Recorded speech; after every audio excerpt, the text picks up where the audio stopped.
Okay, so I hate T-50s. They're very fast, they hit hard, they have really well-sloped armor, and it's really hard to kill them sometimes with this gun. I've been trying to kill this guy for over a minute now, and I'm getting nowhere, but I'm taking him down. You are going down, buddy. Yeah, now what are you going to do? Now, I could just leave you there until you decide to log out of that tank, because you can't do anything, but I'm not going to do that. No, I'm not.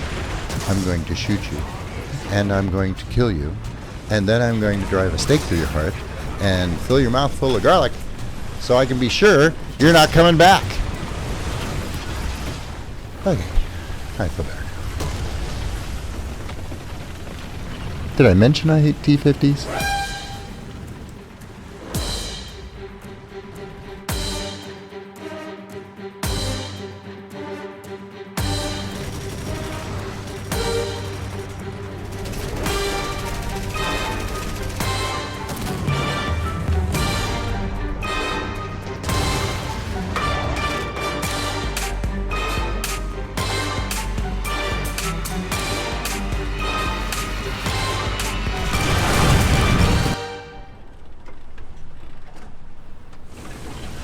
Hello people, R1 here. I think I'm going to take a look today at a couple of different tanks. I'm going to kind of focus on the next battle rating in line here, 2.0. And I'm going to start out with the Tier 1 vehicles at that level. There are some battle ranking 2.0 vehicles at Tier 1, and there are a few at Tier 2. This particular video, I'm going to look at the Stug that you see before you here, and I'm also going to take a look at the Russian T-28. I'm combining those two for two reasons. Number one, they're both Tier 1. Number two, they both have relatively low velocity guns, which kind of puts them roughly in the same boat as far as how they have to approach combat. Now, a large caliber low velocity gun has some advantages and some disadvantages. When it hits, it tends to do a lot of damage if it has sufficient penetration to actually penetrate the target's armor.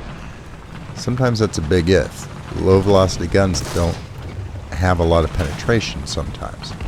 And the other drawback you see right here, they have so much drop to the shell that if you're firing at any kind of significant ranges, good luck.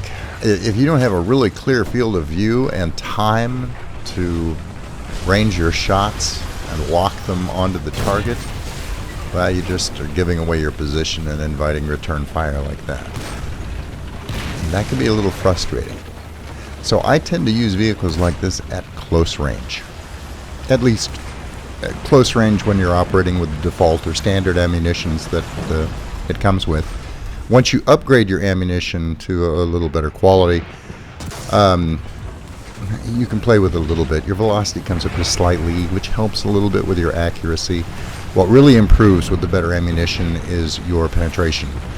It helps you stay out of situations like I was in at the beginning of this video when I could not penetrate the T-50. Better ammo, in the case of the Stug in particular, will really help your chances of penetrating something like that. And if I'd had this ammo at the time, my life would have been a little less tense at that point. Still, even with better ammo, still low velocity, still hard to hit with at range, particularly when you have limited visibility like this. So when I find myself in a situation like this, well, coming up here on this ridge allowed me to get a good view of where the enemy was moving to. I saw that little guy. He's going to circle around back and camp our base. And I'm considering going after him at this point. But then I realized that we've got a strong force at the base of this hill that's pushing this way and are the bigger threat. If necessary, I can cut back later, hopefully, and deal with that little fella. But right now, I'm in a bad spot. Those shells are whizzing right over my head. and I need to do some damage. Now, if I can just close with them, get up here to the cover of these rocks where I can get a better shot at them, get them to at least medium range, I can do some damage. But they are trying really hard to keep me from getting in that position. And that really stirred them up. See, that gun can be effective if you can get them at a spot where you can actually hit them. But now they're coming at me pretty hard. I've got to find a spot where I can avoid the bulk of the fire coming at me from dead ahead. That guy off to the side looks like a pretty good candidate. And he knows it. But he's at just the right range. Unfortunately, I don't see his buddy come up behind me. Completely didn't see that fella coming up. Oh. We're not going to talk about this much. I jumped into a Hinkle's 111 to try and do a little bombing, but I was having a desync issue or something. I've been noticing this lately. Look at the bomb sight. It's vibrating so much I can't hit anything. I'm completely worthless with this vehicle, this match. And it's the Carpathian map, and while it's not the absolute worst as far as AAA goes, it's bad enough. And yeah, so I know what's going to be waiting for me. By the time I spawn back in, they've made it to our base. See, look at that little guy jitter. I think that's a decent issue. Well, anyway, I have a little better ammunition this time, and I'm able to take him out with one shot, which is fortunate because I know I'm about to get swarmed. There goes another enemy tank, T-34, I believe. Yeah. But I'm completely overwhelmed. Catch fire, and that's all she wrote. But still, in those brief few seconds, I took out 2 more for a total of 4 kills that match. In that situation, the Stug's little 75mm gun, well, little stubby, it's not little, it can lay down some hurt fairly quickly. Now the T-28 here, for the Russians, has a 76mm gun. Again, fairly big bore, low velocity. Not the best for sniping. But it can lay down some hurt if you get in close. This is the first match that I had with this tank. It is completely stock. There are no upgrades on it whatsoever at this point. Now, I consider this tank's stock ammunition to be a little bit better than the stock ammunition in the Stug, and a little higher velocity too. I mean, that it does help some at, say, medium ranges, but you'll still have problems at long range.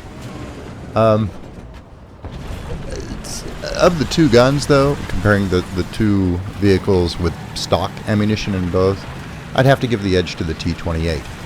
Now, when you get the better ammunition in both vehicles, I think the Stug actually has a bit of an advantage. Its ammunition is a little bit better, although you have to watch both of them as far as over-penetration.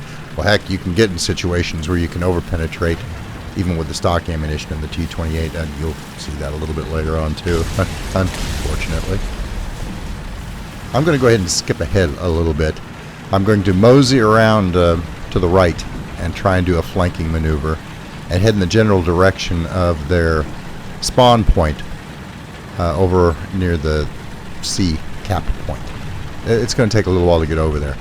And it's been a fairly easy trip over here, and I haven't really seen much of anyone, but it's making me suspicious. I glance at the map as my spidey sense starts tingling, and yeah, there's somebody behind me. Well, there was somebody behind me. I took that full in the face. Oh, that made me happy. I tempted to shoot at that bomber, but with this gun, my chances of hitting even a slow-moving bomber are pretty slim. I believe that's an AI over there trying to harass our base. This is maybe one of those situations where I'm over-penetrating just a little bit because it takes several hits to take him out. I've hurt him bad, but he takes a little while to die.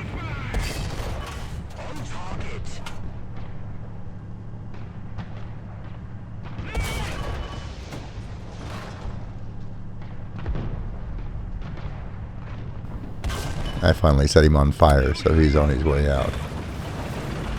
And I decided to continue on my way to the enemy base. Well, I hear a drone of engines behind me, and there's that bomber again. Well, yeah. If they're going to make it that easy, I could have thrown a softball and knocked him out of the air, I think. Anyway, continue on my way.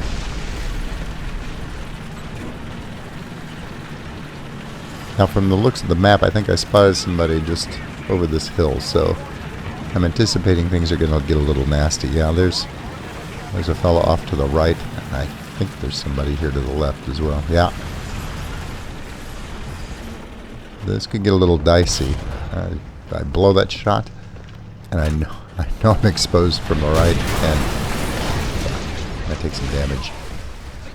And I've got to repair before I'm going anywhere. We have planes in the air. I'm open to the right, although it looks like he might have got taken out. There's still that guy sitting in front of me, though.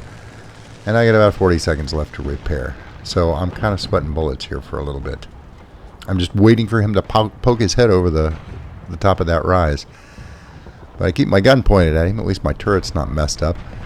Hoping that that big barrel staring right at him will intimidate him and keep him from opening fire on me.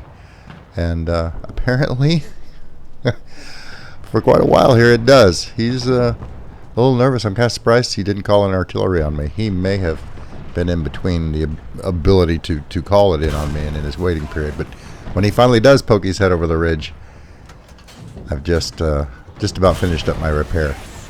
And take him out just as I finish. Perfect timing.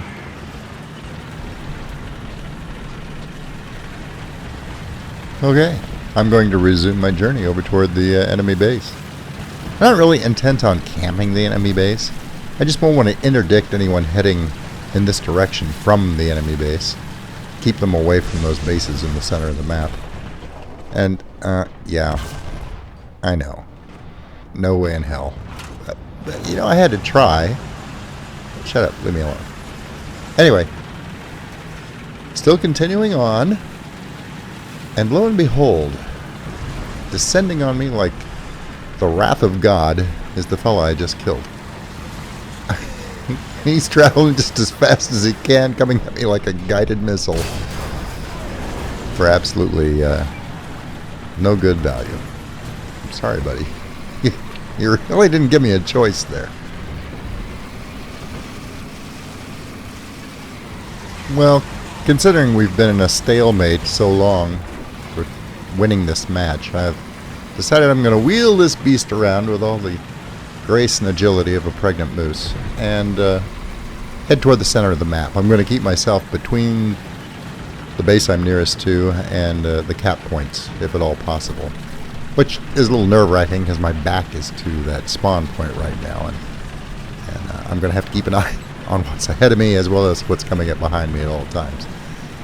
Not an ideal situation to be in, but you know, I'm doing pretty good this match, so I figured, I can handle it. That might have been a little foolhardy, but see, there's a cluster up here at A of NPC tanks, and they are taking that base, and or if they haven't started yet, they soon will, and I'm going to have to kill them, or at least do something if I'm going to clear that base for us to take. So it's time to roar into action. Now there's a player tank over there as well. Now he's at what I would consider to be medium range. I elevate the gun and unfortunately I put a shot completely over the top. Yeah, I suck. I'm terrible at this game. Anyway, he starts shooting back. Yeah, I start opening fire on me. Not that that's a big deal, but I decided let's get clever and do our best to stay undercover and take him out, which ends up being a pretty good second shot. Now, it's going to take me a minute to get over there to the base. I don't see any more players in the vicinity, so I'm going to close on them just as quickly as I can. Try to get to close range. Might have been a little bit of a mistake, as you'll see.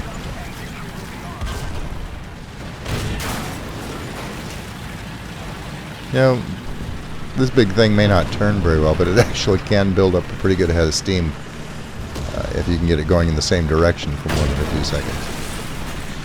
Now this is a little interesting. This is one of the dangers of actually having decent penetration when you're engaging very lightly armored tanks like these AI tanks. You notice I'm firing at one, but I'm doing two and sometimes 3 hits with one shot. If you look close, my shells are going straight through these guys and exploding either between them or on the other side of them. And I realize I'm not really hitting them well at this point. As a matter of fact, I don't seem to be bothering them at all, although I am racking up some points here. I was just kind of having fun seeing how many of them I could hit with one shot. It was just kind of interesting. They all lined up for me. Thanks, guys. I appreciate that. Well, the downside of this is I ended up wasting a lot of ammunition on these guys to no good effect. By the time this is done, they're still alive, and I've just run out of patience trying to kill them. I know that I'll have to actually back off a little bit so my penetration value goes down so I can actually get my full damage to take effect on my chosen target. Still, it's a little fascinating. I just want to see what happens when I shoot at just one and they're not lined up, but it blasts right through the spirit. Anyway, the only reason why I left this in the video was just kind of watch this. People get really frustrated with AI tanks not dying when they shoot them, and that's a lot of it. Of course, sometimes you bounce, like I did there, and that was no fun at all. But the main danger is punching completely through and having little effect as the shell passes harmlessly through the tank, missing everything vital. Now, don't get me wrong, I think I was placing my shots rather poorly here too, and that's on me.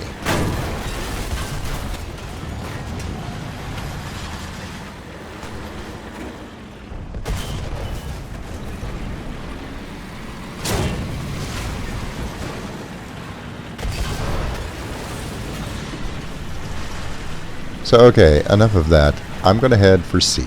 I'm going to see if I can cap it, and I'll come back for A a little bit later. And then somebody's taking B, unfortunately. So I'm finding that I'm rapidly getting outnumbered here. The match isn't going all that well. I'm going to blip ahead here to making it around this ridge line over to the C cap.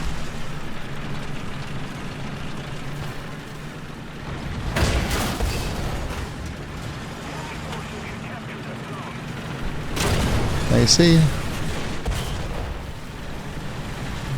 that didn't take a whole lot of effort to kill him. I didn't punch through him this time, and I probably hit him at a better spot too, but that's how it should be. So we're going to jump ahead while I capture this base.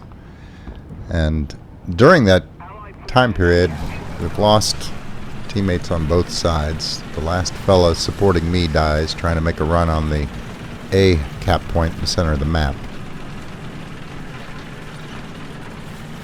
But now it's boiled down to me and one opponent left.